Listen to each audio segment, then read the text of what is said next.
Votre Excellence, Monsieur l'ambassadeur de la République socialiste du Vietnam, très chers invités, salam alaikum. Donc, permettez-moi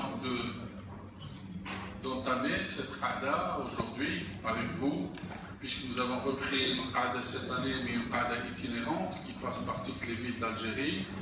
Et donc aujourd'hui, c'est la ville d'Alger et vous avez de la chance de recevoir un éminent chercheur, un éminent scientifique, d'accord, qui va animer la qa'da d'aujourd'hui autour de l'intelligence artificielle. Nous avons avec nous deux grands spécialistes des mathématiques, deux médaillés Fields qui sont l'équivalent du prix Nobel, professeur Cédric Villani et professeur Ngo Bao Chao, qui sont parmi nous aujourd'hui. C'est un honneur, comme le disait M. Bouyakoub, le président du comité d'organisation. Il a dit c'est comme l'alignement des planètes. Avoir deux médaillés Fields en même temps, donc dans notre pays, c'est comme l'alignement des planètes, d'accord? Parce que tous les deux parlent français, d'accord? Et ça, c'est extraordinaire. Donc, encore une fois, je vois qu'il y a beaucoup de jeunes, d'accord, M. Villani? Donc, ils sont assoiffés de savoir et de connaissances, et surtout autour de l'intelligence artificielle. Donc, sans plus tarder, je vais donner la parole à M. le professeur Cédric Villani. Nous avons 1 heure, nous devons terminer impérativement avec les questions, pas au-delà de 21h15, d'accord? Donc, nous allons essayer, d'accord, de pouvoir prendre quelques questions par la suite pour pouvoir répondre à certaines questions. Alors, Monsieur Villani, c'est à vous.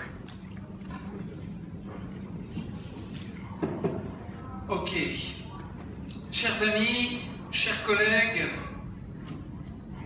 cher Hafid Aourak, grand plaisir d'être ici ce soir pour conclure, comme il se doit, ce cycle de conférences à travers l'Algérie. Comme il se doit, ça veut dire avec un exposé qui est destiné en particulier à la jeunesse, qu'on voit ici avec beaucoup de curiosité, et ça va être l'occasion de parler de mathématiques et d'autres sciences en les replaçant dans les grands enjeux contemporains. Ce soir, on va parler d'intelligence artificielle, un sujet qui s'invite sans arrêt dans l'actualité aujourd'hui, un sujet qui porte bien mal son nom parce qu'il n'y a guère d'intelligence dans l'intelligence artificielle d'aujourd'hui, mais un sujet qui est l'objet d'enjeux considérables. L'intelligence artificielle, c'est un domaine qui a changé de forme et de fond plusieurs fois depuis sa création. La première fois que j'en ai entendu parler, à titre personnel, c'était dans les ouvrages de vulgarisation de Douglas Hofstadter, un très grand vulgarisateur de mathématiques, l'auteur de Gödel et Scher et Bach et d'autres ouvrages, particulièrement actifs dans les années 1980. C'était l'un des premiers, la traduction française, disons, de ces chroniques était la première source pour les jeunes francophones assoiffés de connaissances, la première source dans laquelle ils ont entendu parler d'Alan Turing, à une époque où venait de paraître la première biographie importante à son sujet, Alan Turing, The Enigma. Dans les ouvrages de Hofstadter, dans ses chroniques, on parlait de l'intelligence artificielle comme d'un sujet déjà un peu ancien, puisque né dans les années 1950, avec Alan Turing comme figure tutélaire et comme pionnier, qui se donnait pour but de reproduire l'intelligence humaine, de travailler à imiter les mécanismes logiques. Ça venait avec un ensemble d'interrogations sur ce que c'était que la logique, le raisonnement, les causes et les conséquences, la conscience. Ça venait aussi avec des langages de programmation développés spécialement pour Prolog, développé par le français Colmer Hauer, ou encore le Lisp. Et ça semblait être un domaine fascinant. Les ouvrages de Hofstadter et toutes ces interrogations sur caractère artistique de la discipline mathématique, mais aussi de l'informatique, toutes ces réflexions sur la récursivité font partie des références qui m'ont marqué et qui sans doute m'ont influencé sans que j'en ai vraiment conscience pour me lancer dans la carrière mathématique. Mais ensuite, quand il s'est agi de trouver un sujet de spécialisation mathématique, je me suis lancé dans quelque chose qui ne ressemblait pas du tout à l'intelligence artificielle. Je suis allé en analyse, puis dans l'analyse des équations et dérivées partielles, en physique mathématique. De toute façon, à cette époque, on considérait que l'intelligence artificielle était une impasse, et nos enseignants à l'école normale supérieure nous auraient plutôt découragés de nous lancer dans un sujet, ou plutôt sélectionner seulement ceux qui étaient les plus motivés, les plus enragés pour se lancer là-dedans. Ça semblait n'être que douce rêverie et divagation. On aime bien les divagations aussi en mathématiques, et donc il en faut bien quelques-uns. Et pour autant, au fur et à mesure que je devenais plus aguerri dans ma discipline, puis que je me lançais dans les conférences publiques, que j'ai eu de plus en plus de salles à gérer pour parler de science, est arrivé le moment où l'intelligence artificielle commençait à se réinviter sur le devant de la scène publique et où on voyait apparaître des articles dans les magazines scientifiques, mais aussi dans les magazines économiques traitant d'intelligence artificielle. On a commencé à me commander des exposés là-dessus. Il a bien fallu que je me documente sur la question.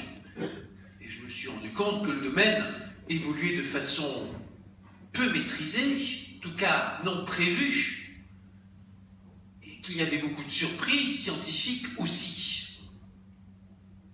Et puis, est arrivé le moment même où je me suis retrouvé invité à des conférences d'intelligence artificielle, ou plus précisément d'apprentissage automatique, car les experts eux-mêmes n'aiment pas trop employer le mot d'intelligence artificielle. C'est plutôt la marque de fabrique publique pour la communication.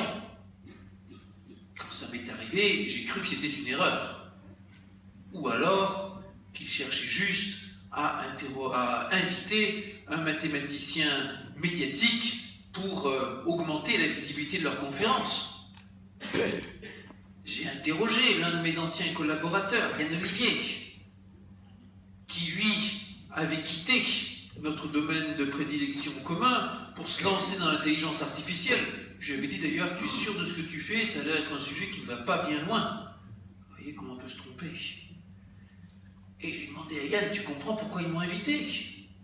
Il m'a dit, oui, non, peut-être que justement, le genre de sujet sur lequel tu as travaillé, avec en particulier l'optimisation de la géométrie, de l'analyse, la probabilité mélangée, c'est le genre de choses qui va leur plaire. Et de fait, je suis allé à la conférence, qui se passait à Paris 6, et non seulement ils ont bien accroché à mon exposé, mais je me suis rendu compte, en écoutant les exposés, qu'il y avait beaucoup de points communs avec ce que je faisais. Que le sujet avait beaucoup évolué dans la façon d'être traité. Ça ne ressemblait pas du tout à ce que j'avais pu lire dans les années 80 sur dans les écrits de Hofstadter. Plus question tellement de se demander ce que c'est que le raisonnement. L'accent n'était plus sur la logique, mais beaucoup de statistiques, beaucoup d'optimisation et de géométrie, beaucoup d'analyse convexe aussi. Je me suis rendu compte que l'un des sujets sur lequel j'ai passé une partie de ma carrière, le transport optimal de mesure, comme on l'appelle, ou en termes simplifiés, un domaine dans lequel on se demande comment réarranger de la matière d'une configuration initiale à une configuration finale en dépensant le moins d'énergie possible, je me suis rendu compte que ce sujet était bien devenu sur le radar des spécialistes d'intelligence artificielle. Qu'il y avait des gens qui travaillaient spécifiquement à essayer de comprendre comment ce sujet était en rapport avec des techniques très à la mode de réseaux de neurones, comme on les appelait, l'apprentissage adversarial, Generative Adversarial Neuron Network. Je me suis rendu compte qu'il y avait même moyen de prendre des élèves sur ce sujet, à travailler sur l'interface entre le domaine d'analyse géométrique que j'avais ratissé et les recherches en cours sur l'intelligence artificielle. Et puis, je me suis rendu compte aussi que le domaine était plein de nouveaux problèmes scientifiques, de grands mystères inexpliqués, considérables. Il y a encore quelques années, les meilleurs experts en informatique théorique vous disaient avec certitude les réseaux de neurones sont ces techniques dans lesquelles on tente de reproduire une fonction, simuler une fonction qui est connue par des exemples, avec une entrée et une sortie, en le décomposant en impulsions élémentaires qui vont alimenter des unités élémentaires, les neurones. Chaque neurone fait subir une transformation simple aux signaux qu'il reçoit et envoie lui-même des sorties à plusieurs autres neurones qui combinent les informations et ainsi de suite. Et il y a encore 5 ans, les experts vous disaient les réseaux de neurones, ça ne marche pas. On a essayé pendant des décennies, c'est pas l'avenir, ce sont d'autres méthodes qu'il faut utiliser. Eh bien, vous savez quoi? En 2012, des réseaux de neurones portés par des chercheurs extrêmement tenaces, en particulier ce qui est devenu la sainte trinité de l'apprentissage automatique, Yann Lequin, Yoshua Bengio, Geoff Hinton, ont démontré en gagnant un concours que les algorithmes développés dans les années 80, si on les prend bien, ils font aussi bien que tous les autres et même mieux. Aujourd'hui, les réseaux de neurones, ce sont les techniques d'intelligence artificielle qui sont les plus en vue. Et régulièrement, un entrepreneur vous explique que c'est ça qui va révolutionner la société. Le nom de code, c'est Deep Learning. Mais c'est rien d'autre que les réseaux de neurones qui étaient déjà essayés il y a 30 ans et dont l'algorithme, dans sa... qu'est-ce qu'on va dire, le cœur de l'algorithme s'écrit en une page, bien et encore. Et encore. Grand mystère de comprendre pourquoi ces techniques se sont mises à fonctionner alors qu'avant elles ne fonctionnaient pas. Grand mystère qu'en partie, entre-temps, il s'est passé des choses. Les bases de données ont augmenté de façon spectaculaire sous l'impact des très grandes plateformes, des réseaux sociaux. La puissance du matériel informatique a augmenté de façon inouïe. Nouvelles architectures systèmes sont apparues à base de processeurs graphiques, les GPU au lieu des CPU. Mais tout de même, ça ne suffit pas à expliquer cette extraordinaire efficacité qu'on a constatée maintenant des algorithmes de réseaux de neurones. Et il y a là un grand mystère scientifique. C'est pas que le réseau de neurones, il ait pris une espèce de conscience, d'indépendance et qui soit mis à devenir très efficace d'une façon qu'on ne contrôle pas. Ça, ce serait de la science-fiction.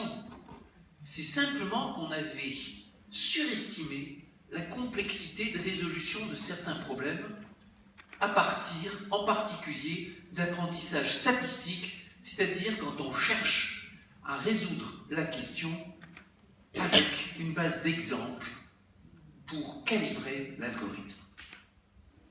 Alors, c'est le moment d'en dire un peu plus sur ce que c'est que l'intelligence artificielle et sur comment je me suis retrouvé à me plonger là-dedans pendant quelques mois et depuis tous les jours presque. Intelligence artificielle, je vous le disais, dans les années 1950, ça naît de la volonté de reproduire les mécanismes de l'intelligence humaine ou animale. Puis, on se rend compte au fur et à mesure des décennies que c'est un but inaccessible, en tout cas extrêmement ambitieux.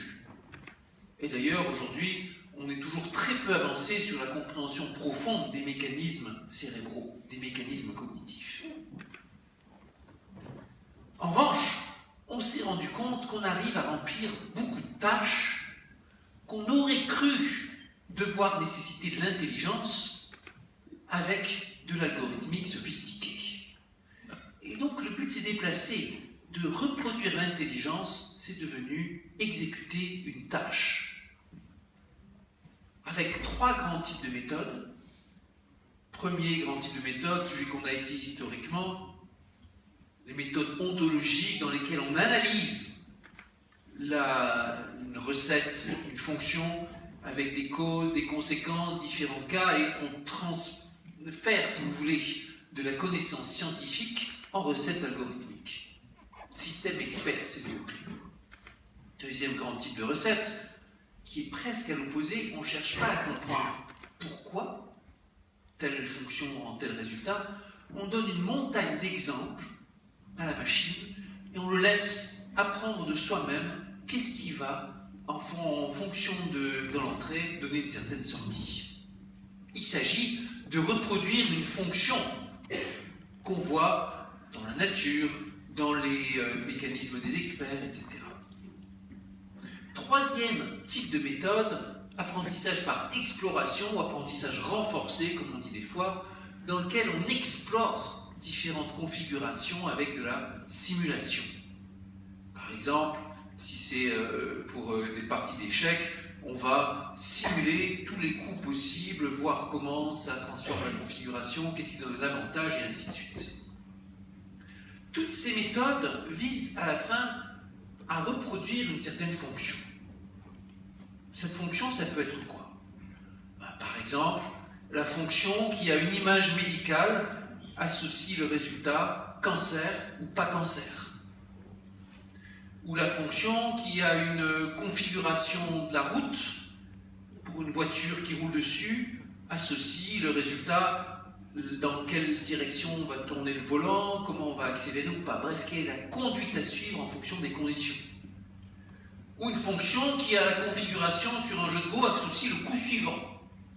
Bref, une tâche qu'on va vouloir reproduire. Et ce qu'on a découvert, c'est qu'on pouvait faire ces tâches de façon extraordinairement efficace à coup de grandes bases de données et d'exploration. Par exemple, en termes de diagnostic automatique, pour un examen emblématique qui est à partir des mammographies détecter cancer du sein ou pas, les algorithmes aujourd'hui font à peu près jeu égal avec les humains. C'est un examen notoirement difficile et on demande systématiquement en France, quand il est effectué par un spécialiste, qu'il y ait un deuxième expert qui vienne vérifier. Dans un exposé, un jour on nous a fait faire le test pour qu'on voit combien c'est difficile à partir des images. Est-ce qu'on arrive à détecter les endroits qui sont suspects? Sur 5 images, je me suis planté 5 fois. C'est vraiment un truc qui demande de l'expertise. L'algorithme répond au cahier des charges sans pour autant avoir la moindre idée de ce que c'est qu'un cancer, un patient ou quoi que ce soit. Tout ce qu'il sait faire, c'est faire les corrélations entre une image et une autre qu'il a vue dans une base de données.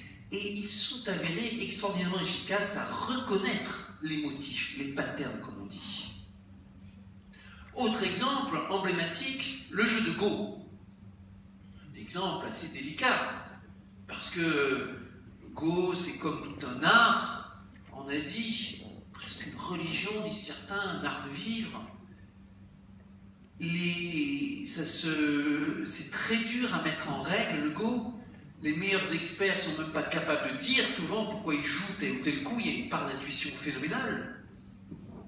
Et ça a été une surprise extraordinaire quand l'algorithme AlphaGo de DeepMind, fondé par le Britannique Demis Hassabis, a du premier coup battu 9-1 Lee Sedol, un joueur coréen légendaire.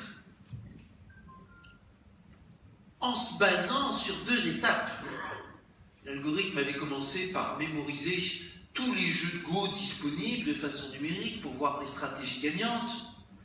Il y avait un algorithme très malin pour évaluer quelles sont les stratégies, comment une position est plus ou moins forte, du savoir-faire britannique, du savoir-faire français, du savoir-faire américain là derrière.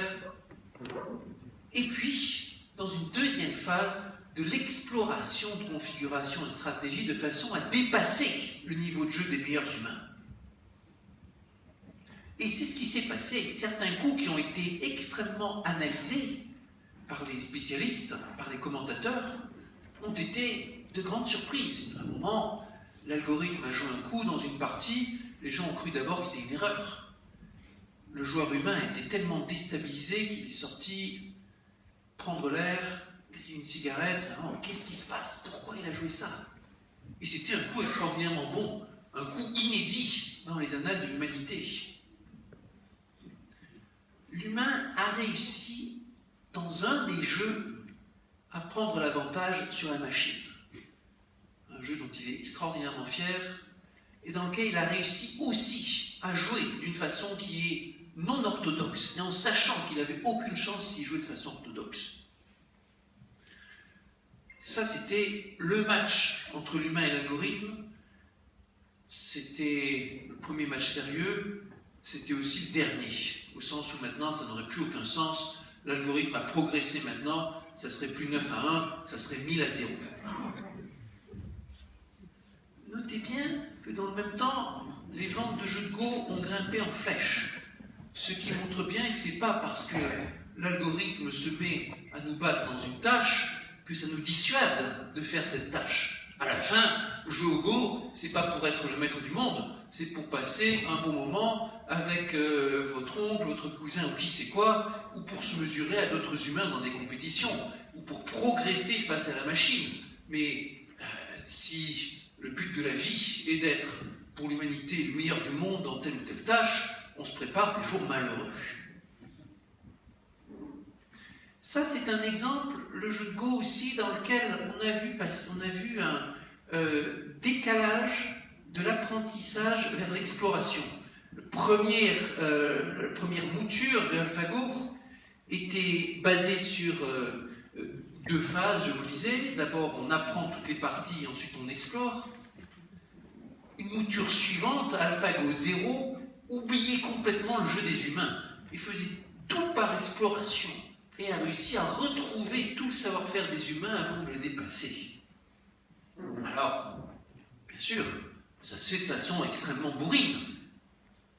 La machine a une telle puissance de calcul qu'en quelques jours, elle réalise le travail d'exploration qu'auraient fait des milliards d'humains travaillant pendant des millénaires à améliorer la technique du Go. C'est bourrin, si vous me passez l'expression. Et malin aussi dans la conception de l'algorithme. En revanche, on ne peut pas dire qu'il a de l'élégance dans la façon dont pense l'algorithme, ni de l'économie, ni de la beauté, au sens où on aime, nous, penser que les réflexions de tel ou tel sont très belles, très élégantes. Diagnostic automatique, ça va sauver des vies, ça a déjà sauvé des vies dans le sens où il y a déjà des cas répertoriés où un algorithme a identifié une situation comme étant suspecte, là où le médecin humain avait pensé que c'était bénin. AlphaGo va faire progresser la théorie du jeu de Go en forçant les humains à revoir leur manuel. Mais il y a aussi d'autres applications qui sont moins drôles de l'intelligence artificielle. Par exemple, on sait très bien avec l'algorithme sophistiqué maintenant, en fonction de vos profils Facebook, des traces que vous laissez sur Internet, vous profilez. Ça a été montré qu'en raisonnant par corrélation, par reconnaissance de motifs, si vous êtes aux États-Unis, en fonction avec quelques dizaines de likes sur Facebook, on peut déterminer avec un faible taux d'erreur si vous êtes noir ou blanc, si vous votez démocrate ou républicain, quelle est votre catégorie socio-professionnelle. Aujourd'hui, on sait techniquement, un réseau comme Facebook, techniquement, est capable d'influencer le résultat du vote d'une nation entière. Et il y a des algorithmes de profilage qui se basent sur l'identification des profils psychologiques, des personnalités des internautes, avec, et c'est assez vexant par rapport à notre identité humaine, juste 5 paramètres. Le modèle de personnalité le plus médiatisé s'appelle Océan. Le O, c'est pour ouverture, par exemple, openness. Et avec juste 5 5 paramètres, on arrive à vous classer dans une catégorie, savoir si pour vous faire réagir, il faudra plutôt vous faire peur ou vous rassurer, vous surprendre ou vous conforter, et ainsi de suite. Et puis, s'occuper de vous envoyer exactement le message que vous avez envie de voir ou celui qui va vous faire réagir au mieux. Les messages qui vont vous rendre triste ou ceux qui vont vous rendre joyeux. Il y a des expériences qui ont été réalisées par Facebook, à un moment par une équipe de recherche dans Facebook, en test où une partie des internautes sont soumis à tel type de nouvelles et une autre partie à tel autre type de nouvelles, et on voit comment ça influe sur leur humeur. Il y a quelque chose d'effrayant dans la possibilité de manipulation de masse. Autre exemple, aux États-Unis, déjà dans certains États, quand il s'agit d'argumenter entre les avocats d'un condamné et le ministère public, d'argumenter si on peut le laisser en liberté conditionnelle, le relâcher, on va argumenter en fonction des probabilités de récidive, déterminées à partir de son profil, à partir d'un algorithme d'intelligence artificielle qui va dire si vous avez plus ou moins de chances de récidiver. Comme si on niait le libre arbitre, l'individu. En prime, ça a été démontré que certains de ces logiciels sont pleins de préjugés, donnent moins de chances aux détenus noirs qu'aux détenus blancs. Pas parce que le programmeur est raciste, mais parce que la base de données, reprise sur des tribunaux humains, porte en elle la trace de décisions qui ont été par le passé biaisées, soit volontairement, soit involontairement. Évidemment, si ce sont les données, les exemples qui déterminent la réponse, de mauvaises données conduiront à de mauvaises réponses. N'importe quel biais conduira à un biais, n'importe quel biais dans la base de données conduira à un biais dans le résultat. On pourrait continuer les exemples. Il y a des exemples dans lesquels l'intelligence artificielle aboutit à une perte d'efficacité, une régression dans les droits du travail, et il y a des exemples dans lesquels c'est une augmentation d'efficacité. Intelligence artificielle, ça va être des outils pour aider les agriculteurs à gérer leur plantation, ça va être des algorithmes pour aider ceux qui ont besoin à mieux savoir ce que l'administration peut leur offrir, quels sont leurs droits, assister les gens pour faire des réponses automatiques, bref, beaucoup de négatifs et beaucoup de positifs à la fois. Et des enjeux économiques tels que toutes les nations s'en sont emparées. Il y a encore quelques années, aucun chef d'État, sauf exception rarissime, n'avait l'intelligence artificielle en tête. C'était considéré comme un sujet de recherche fondamentale, et donc, tant que les chercheurs ont quelques miettes pour mener leurs recherches sans aller manifester dans la rue contre leurs conditions de travail, ça va, on s'en occupe pas plus. Aujourd'hui, les grands acteurs de ce domaine, États-Unis, Canada, Chine, quelques pays européens, Israël, se demandent tous combien de milliards ils ont à disposition pour mettre sur la table. La France a annoncé, j'y reviendrai, un plan d'1,5 milliard sur quelques années, 1,5 milliard d'euros. L'Allemagne a annoncé un plan, même genre d'ordre de grandeur, mais sur un peu plus longtemps, donc c'est de l'ordre de 3 milliards d'euros. Dans le même temps, la Chine mettait sur la table des montants inouïs. La seule métropole de Tianjin annonçait un investissement de 15 milliards de dollars. Les entreprises d'intelligence artificielle, partout à travers le monde, se développent. Là où, en Europe, elles cherchent péniblement des financements, aux États-Unis, elles en trouvent bien plus. En Chine, c'est l'Eldorado. Un exemple, l'entreprise d'intelligence artificielle destinée à l'apprentissage augmenté, Squirrel AI en Chine, est passée en une année de 10 à 1000 employés, par une levée de fonds immédiate, spectaculaire. Dans un tel contexte, comment faire pour être à la fois compétitif internationalement et éthique. Ça, c'est la mission que m'a confiée le gouvernement à l'automne dernier, mission qui a duré 6 mois, avec une lettre de cadrage par le Premier ministre. Et la question, c'était ça. Quelles recommandations pour la France et, disons, préparer la stratégie pour l'Europe pour développer l'expertise et la compétitivité, tout en mettant en place des garde-fous, des guides qui feront que ça profite au plus grand nombre et pas à une minorité, que ça sert le progrès social et pas la régression. La mission a duré 6 mois avec une belle équipe pluridisciplinaire. Ils étaient une demi-douzaine m'accompagner. Un mélange de sciences humaines et de sciences dures. Et c'est toujours le mix qu'il faut mettre en œuvre pour aborder ces sujets, soit pour les développer, soit pour les analyser. Parce que, à la fin, la difficulté majeure, elle est toujours dans l'interaction entre l'humain et l'algorithme, plus que dans l'algorithme même. Et donc, il y avait avec moi un grand expert d'intelligence artificielle qui s'appelle Marc Schönauer, directeur de recherche INRIA, mais aussi plusieurs membres du Conseil national du numérique, un jeune ingénieur polytechnique DGA, armement, expert en plateforme, et des compétences au sein de l'équipe, non seulement en algorithme, mais aussi en droit, en sociologie du travail, en économie en général.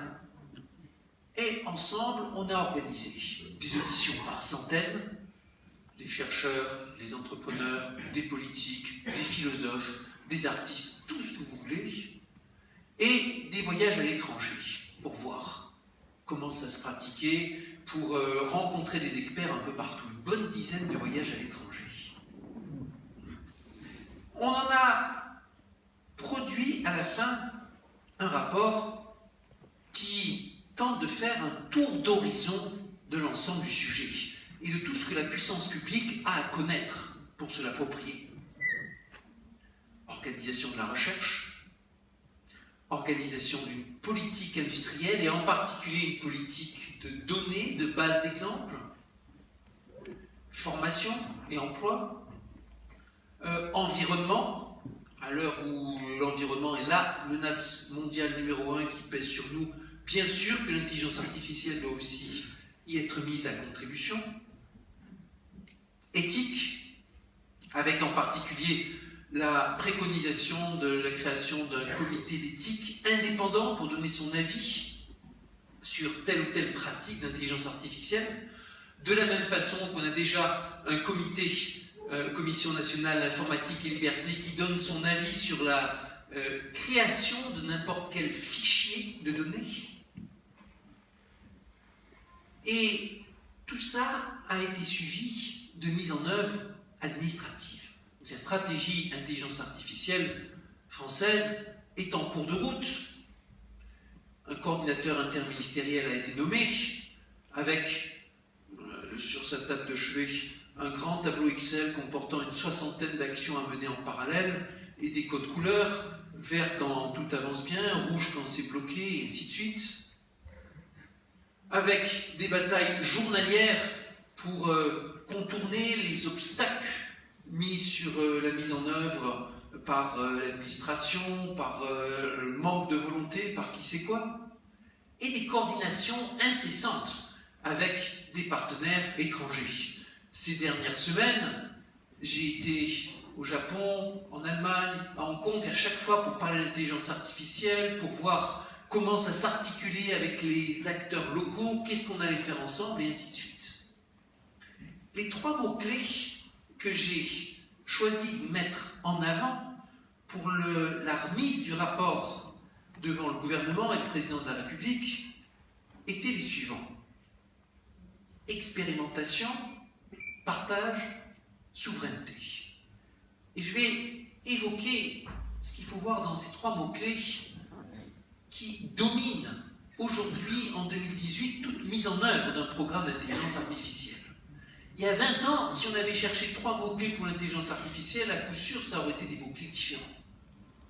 Aujourd'hui, la façon dont ça s'est développé, c'est vraiment ça. Expérimentation, parce que ça s'est développé de façon très pragmatique. Intelligence artificielle, surtout quand c'est à base de données, c'est expérimental. Et justement, on contourne le problème de l'identification des raisons pour aller sur la question de la reproduction. Hein.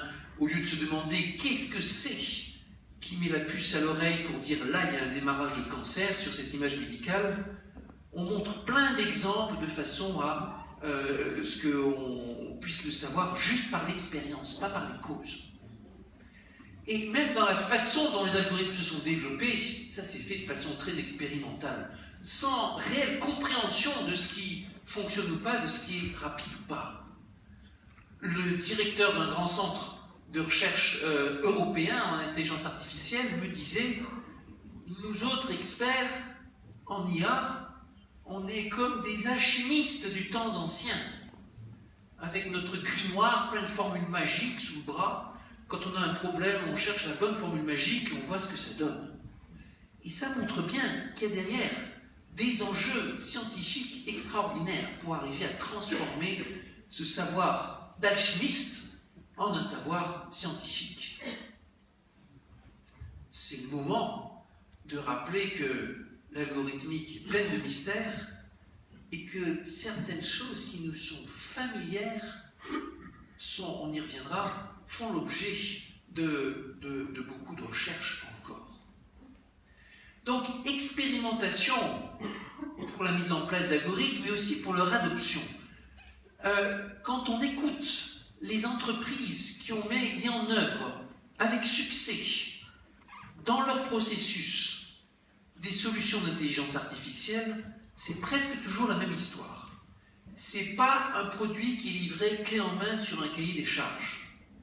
C'est une histoire dans laquelle il y a une équipe spécialiste en programmation qui est venue discuter avec une équipe à l'intérieur de l'entreprise et où ils ont travaillé ensemble de concert pendant des semaines, parfois pendant des mois ou des années, pour développer les algorithmes, les procédures qui fonctionnent bien, en faisant bien attention à ce qu'elles soient adoptées dès le départ par les usagers, et en mettant en œuvre le savoir-faire des uns et des autres, dans de la confiance et du partage.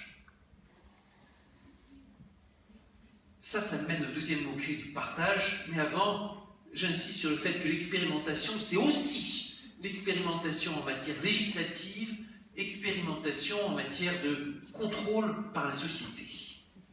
Alors le partage, c'est le partage des expériences et le retour, grand retour du besoin de la pluridisciplinarité et des profils à multiples compétences. En gros, pour avoir de la bonne intelligence artificielle appliquée à la médecine, le plus important, c'est de mettre ensemble les médecins et les algorithmiciens. Dans les écoles d'ingénieurs, dans les formations universitaires, dans les cursus de médecine. Ça ne va pas se faire facilement. C'est l'un des plus grands problèmes auxquels on est confronté aujourd'hui dans la mise en œuvre de la stratégie en France. Et toutes les histoires de formation qui ont été à succès, par exemple une prestigieuse formation de l'intelligence artificielle appliquée au droit au MIT, c'est comme ça. On met les étudiants ensemble sur des projets en leur demandant d'avoir des résultats. Et ils apprennent à se connaître et à s'apprivoiser. Ça, c'est pour donc ce partage des compétences. Et alors, ceux qui ont le double profil, les médecins qui savent programmer un réseau de neurones, les ingénieurs mécaniciens qui comprennent ce que c'est que l'apprentissage statistique, ceux-là, ils valent de l'or. Tout le monde cherche à les recruter. Ils sont rares et précieux. Ils font le pont entre les deux mondes. Et ils arrivent à comprendre qu'est-ce qu'on peut laisser à l'algorithme, qu'est-ce qu'on doit gérer selon des processus plus traditionnels, par exemple de modélisation. Partage, c'est aussi le partage des données.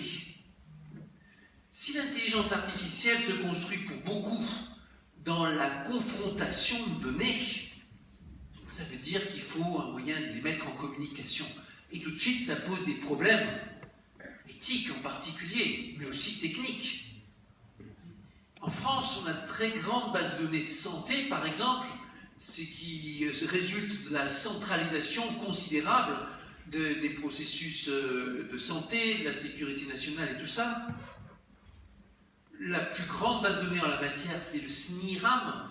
Il y a plein de bases de données avec tous leurs algorithmes, tous leurs acronymes poétiques. Et elle contient tous les actes administratifs en matière de santé. Elle est gigantesque, mais elle est très mal organisée. Elle a été mise en place sur du matériel vieillissant, avec des formats qui ont été faits au fur et à mesure, des différentes strates par les gens qui étaient à l'administration et qui avaient en tête que ça devait assurer le remboursement et que jamais on s'en servirait pour faire du minage, pour faire de la fouille par corrélation, pour trouver de nouvelles thérapies. Et puis il y a l'autre problème, c'est que les remboursements administratifs, vous voyez qu'un patient a reçu tel médicament, mais on ne vous dit même pas s'il est mort après ou pas. Alors, vous voyez bien qu'il va falloir croiser cette base de données avec une autre base de données. Par exemple, un registre des décès. Et puis le patient qui, à un moment, a consulté un médecin à la ville, à un autre moment, il s'est fait hospitaliser, donc il va falloir aussi croiser avec son histoire dans les hôpitaux. Et puis croiser sans doute avec d'autres données. En fonction de l'environnement dans lequel il vit, il y a des facteurs de risque différents. Et puis, attention, et la question aussi extraordinairement délicate, en fonction de l'origine.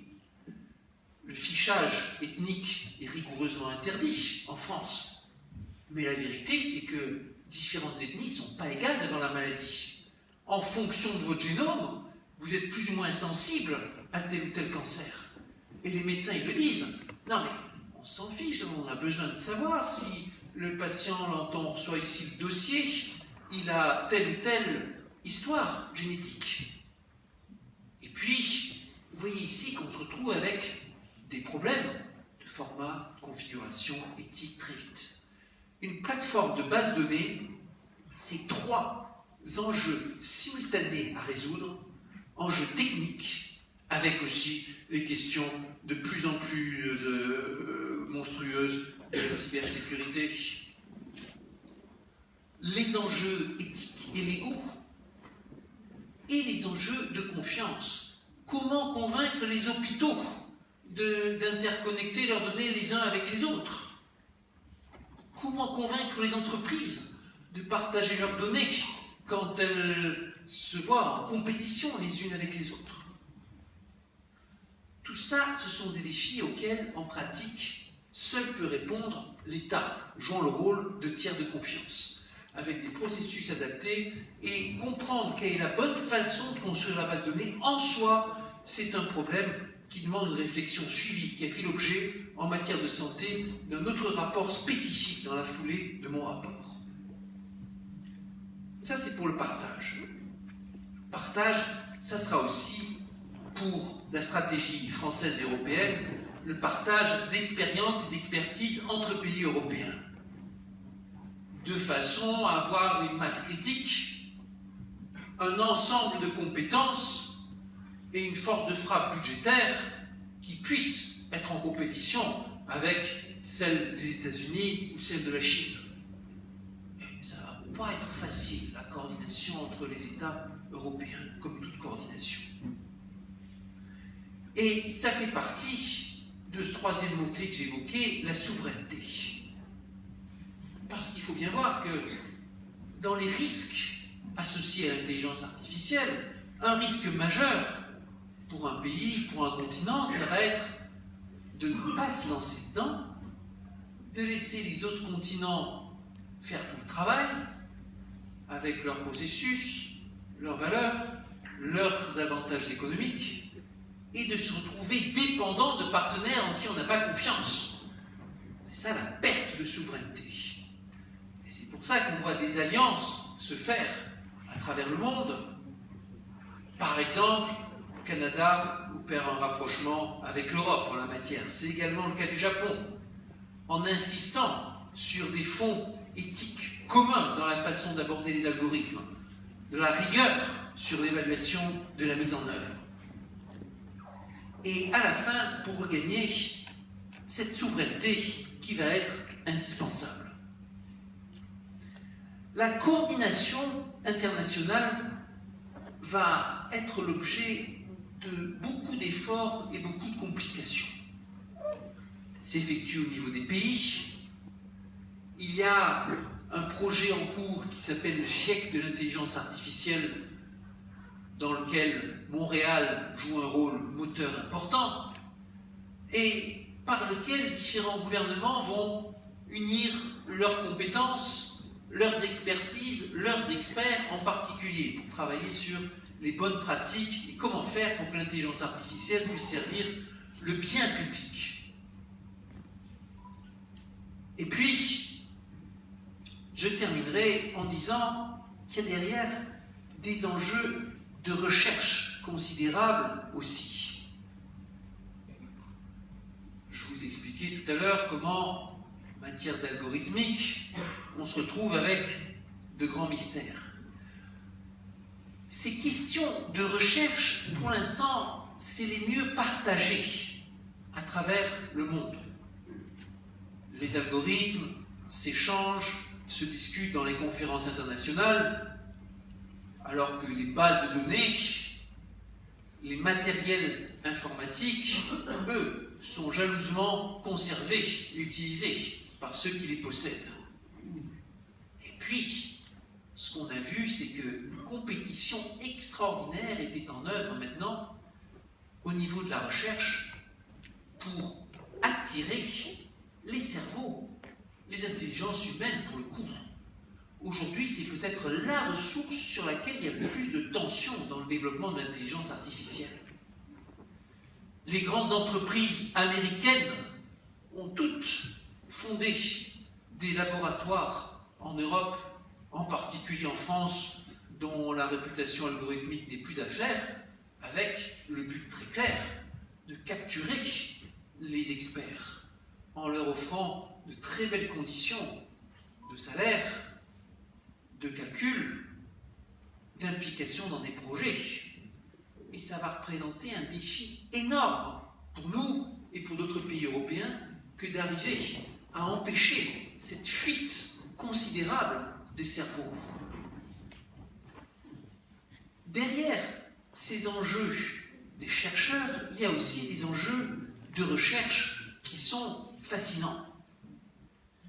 Par les applications, par la façon d'aller au-delà de l'opacité des algorithmes. Par exemple, une des directions de recherche les plus en vogue consiste dans l'explicabilité des algorithmes.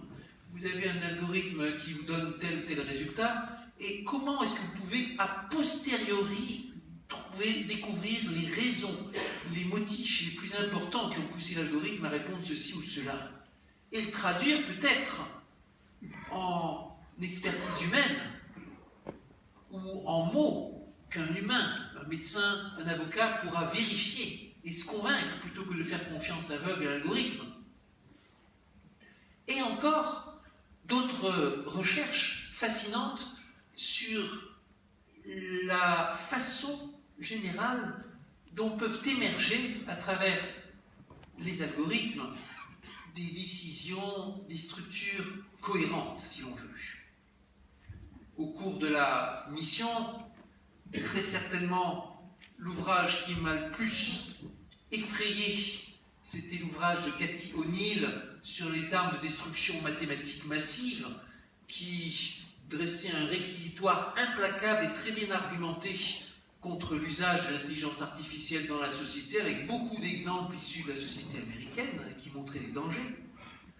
Et, à contrario, l'ouvrage qui m'a le plus fasciné scientifiquement, c'était l'ouvrage de Leslie Valiant, probablement approximativement correct, qui imagine qu'il doit y avoir des parallèles profonds concernant l'émergence spontanée de structures cohérentes dans des domaines aussi variés que les réseaux de neurones et l'évolution des espèces, l'évolution naturelle, qui aboutit en un temps remarquablement court, somme toute, à la construction d'organismes complexes, structurés, avec des organes qui se répondent les uns les autres, et d'une façon qu'aucun expert de biologie théorique n'est capable de quantifier aujourd'hui.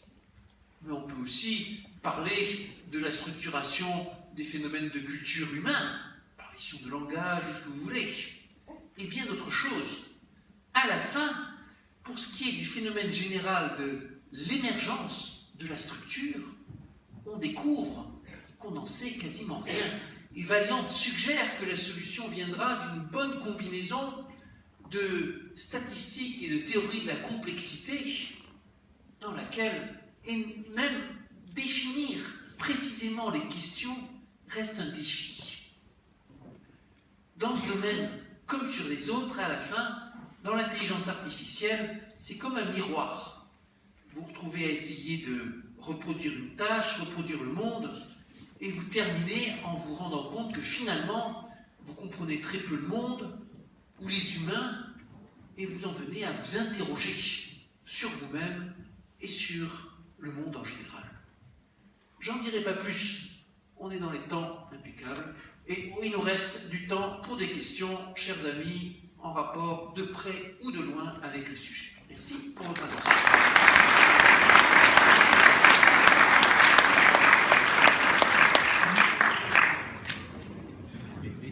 Merci, merci Monsieur Villani pour cet excellent exposé, très passionnant, palpitant. Certains moments il fait peur et certains moments il nous réjouit, peut-être pour faire avancer le savoir et les connaissances et aussi apporter des remèdes à cette humanité. Donc sans plus tarder, donc s'il y a des questions, nous allons entamer les questions. Donc, allons-y. Hein? Donc, est-ce qu'il y a quelqu'un? Donc, on va commencer par le monsieur là-bas. Et puis à côté, donc les deux qui vont pas prendre 3 questions. 1, 2, 3. Et puis on va voir. Allons-y. Sur là-bas. Dans mon lunettes. Hein?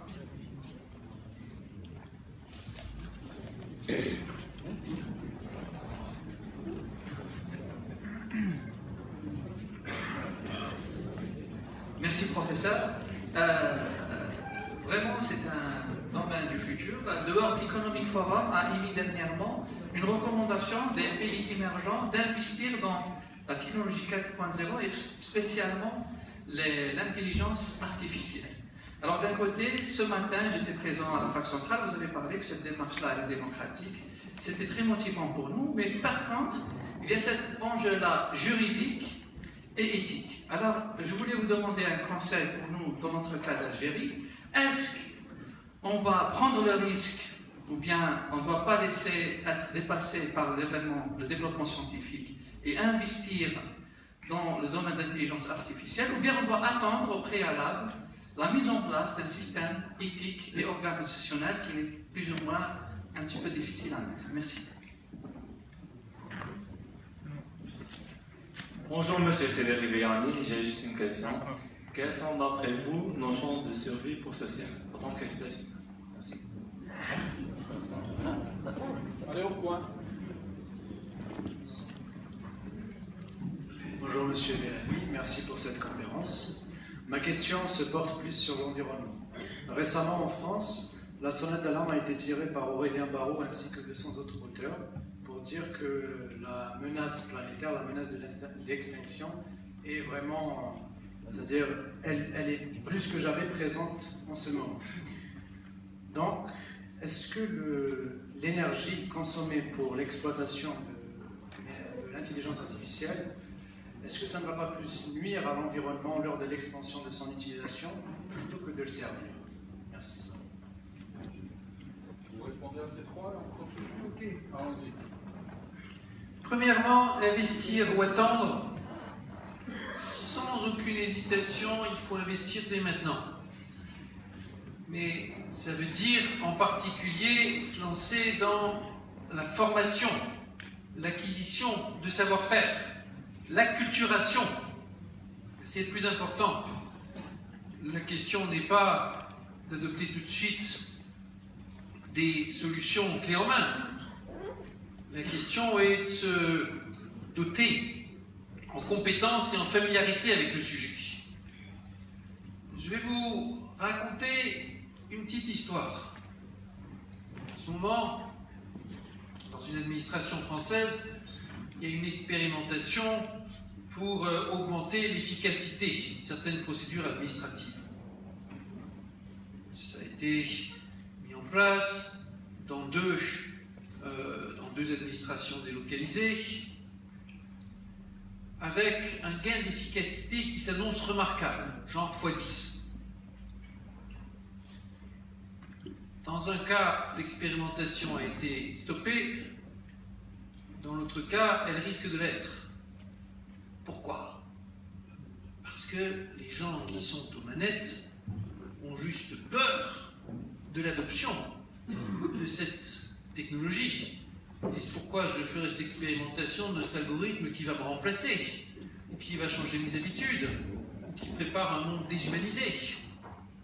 Vous voyez qu'ici, il y a là un défi de confiance. Et ça, il faut le travailler le plus tôt possible. Il sera toujours temps ensuite de perfectionner.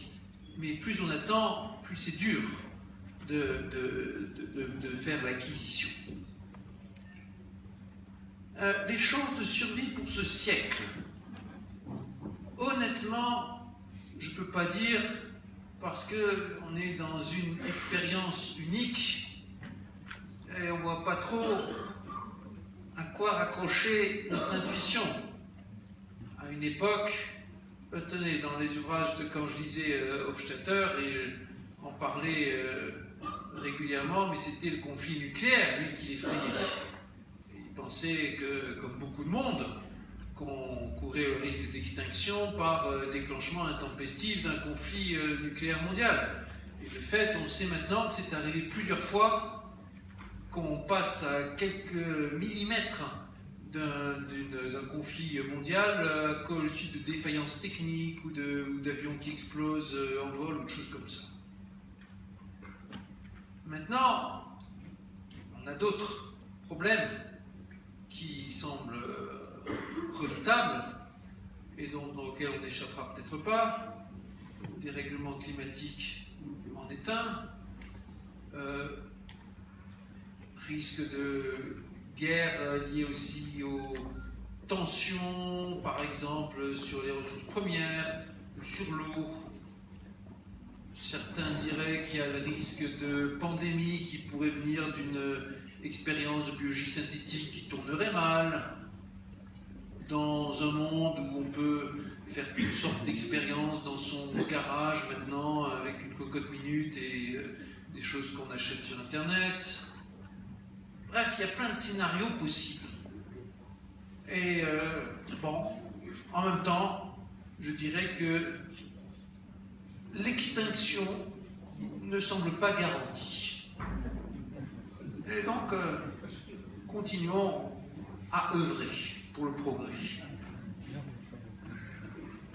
Pour Aurélien Barraud, oui, il a été à l'origine, avec plein de personnalités françaises, Jules Binoche